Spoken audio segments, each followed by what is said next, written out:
Factor follow-up segment tonight. The militia movement in America supporting the rancher in Nevada. As you may know, the U.S. government is demanding that 67-year-old Cliven Bundy pay more than $1 million in grazing fees that he says he will not pay. Even some conservatives are siding against Mr. Bundy.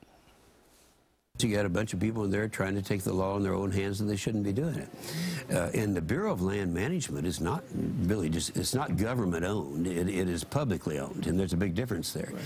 And so I blame both sides on that. Joining us now from Oklahoma City, Scott Shaw, co-founder of the Oklahoma Volunteer Militia, which is supporting Mr. Bundy. But I want to walk through this with you, Mr. Shaw. There's no doubt he broke the law, that Mr. Bundy broke the law. There's no doubt it's been adjudicated in court after court after court. Every legal expert we've had here on The Factor said the same thing. The man broke the law. Would you agree with that? Yes. Okay. Yes, I would agree with that. Now, throughout our history, as I mentioned last night, there have been conscientious objectors who broke the law, and I think Mr. Bundy may fall into this category. He doesn't believe the law is just. He believes that since he's been there for since 1970, his family, that he is being treated unfairly and he is being oppressed by his government. So therein lies the next question, Mr. Shaw. What would your advice to Mr. Bundy be? My advice would be stay true to your convictions.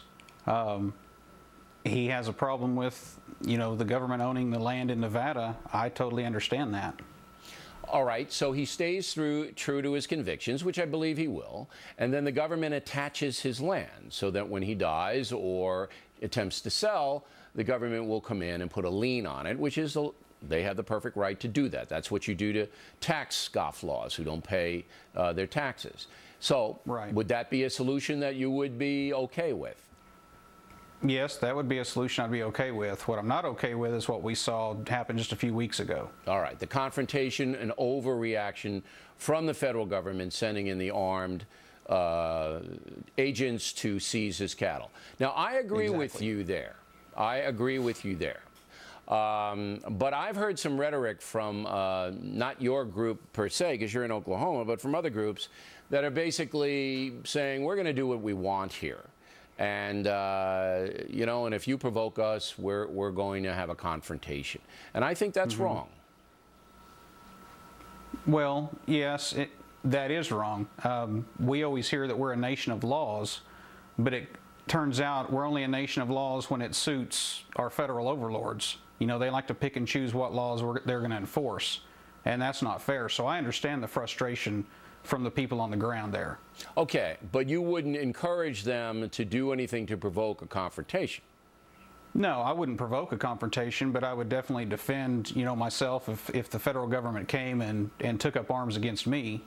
Sure, but that's not going to happen. But the federal government does have a right to seize the man's cattle, but they pulled back after the confrontation that obviously I think most Americans would agree with you was unnecessary. You can do it another way, in a nonviolent way.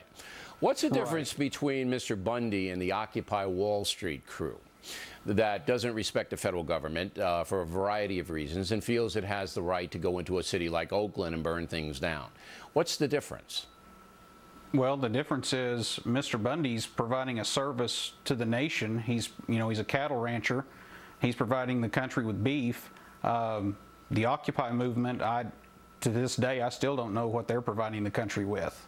But they're both dissenters. They're both dissenting what they feel is an oppressive system. That's what they have in common.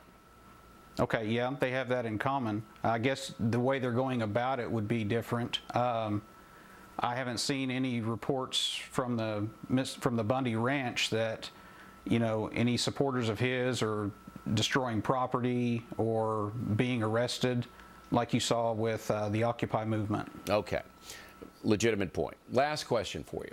Do you believe the federal government is oppressive to you, to your family, to the nation? Do you believe that we are not living in a country that is looking out for the folks anymore?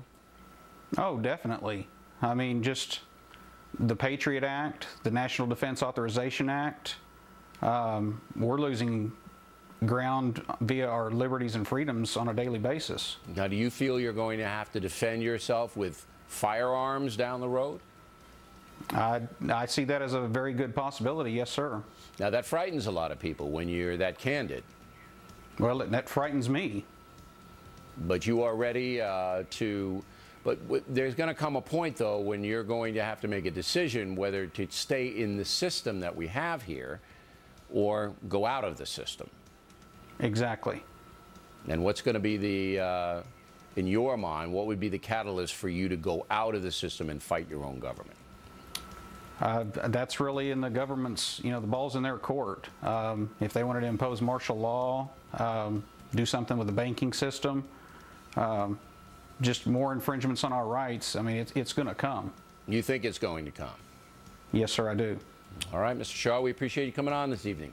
Plenty more ahead as a factor.